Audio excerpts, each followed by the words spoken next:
It's the first week of June, and we are headed to the cornfield to cultivate for the first time.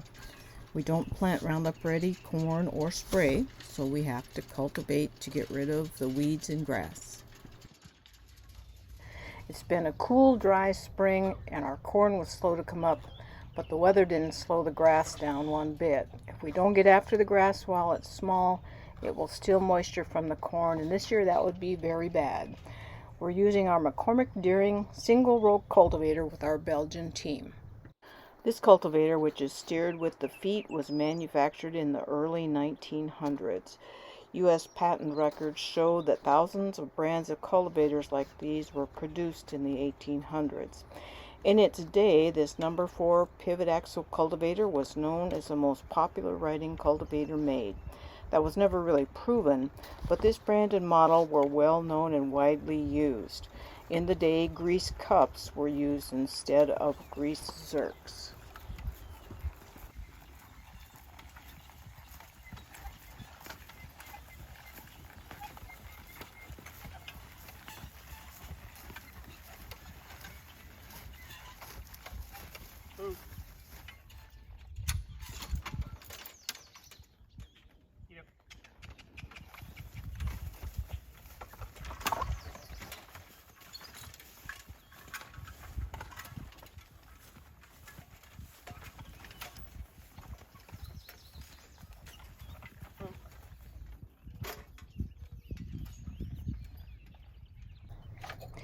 As you cultivate, you want the soil to cover the grass between the rows and not fall onto the corn.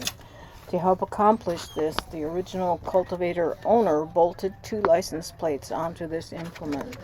As the corn gets higher, you can adjust the shield so the soil falls close around the corn plants. It was common to modify a horse-drawn cultivator in this way. These license plates are from South Dakota, dated 1932. We estimate that this cultivator was manufactured around 1910. You'll notice that Alan is skipping every other row as he works across the field. That's so the horses don't have to turn so short when they come to the end of each row.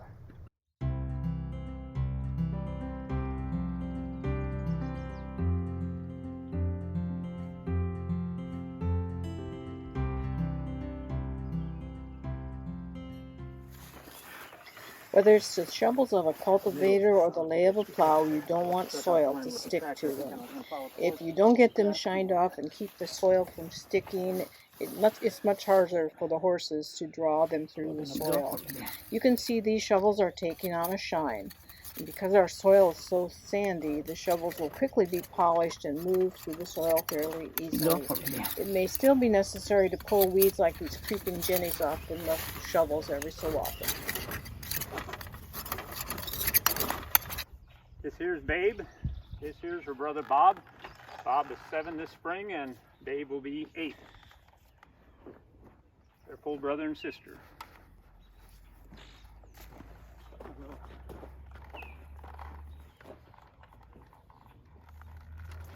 After making a couple of rounds in the fields, most teams are willing to rest quietly at the end of the row before getting back to work. Even though they get sweaty and itchy, the horses also learn not to rub against the neck yoke as they stand. When it comes to using horses for field work, training a team to patiently stand and wait for the driver is key to getting the work done. These two are working just about perfectly today. It's easy to see that the cultivator is taking out most of the grass. In times past, farmers cultivated fields both lengthwise and crosswise to clear as much grass as possible. Our field is long and narrow and not many acres. And the horses get all the corn once it's harvested. We feed it to them over the winter months.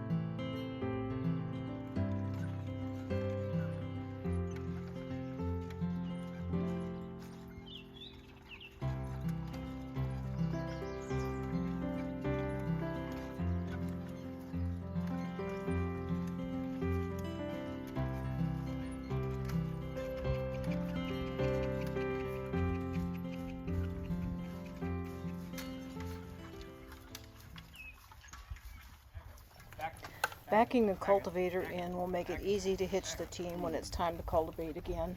Normally, on the way back to the barn, the horses wait patiently to be unhitched.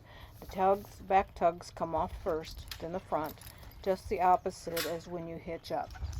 The horses learn that it won't be long before the itchy harness is pulled off and they're turned out to pasture again.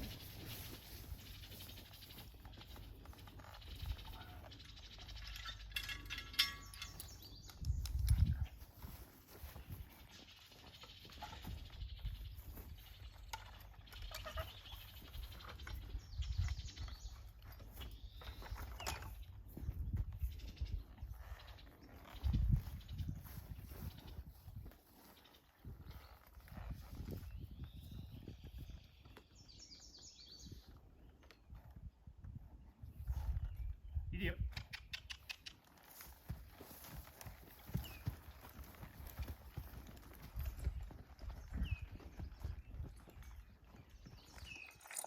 Before they go back into their stall, we tie up the lines and take the bridles off the team. Well-trained draft horses will go into the barn and walk right up into the stall where they normally stand. This young team knows right where they belong in the barn.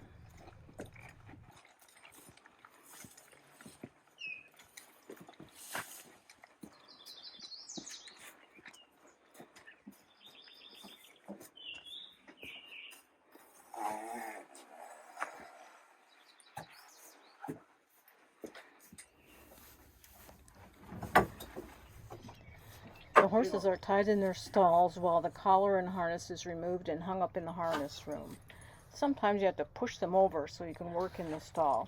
It's not natural for a horse to move over or back up. Both of those things go against their primal instincts. Keeping the harness hung up helps keep it from getting tangled or succumbing to rot from laying on the floor.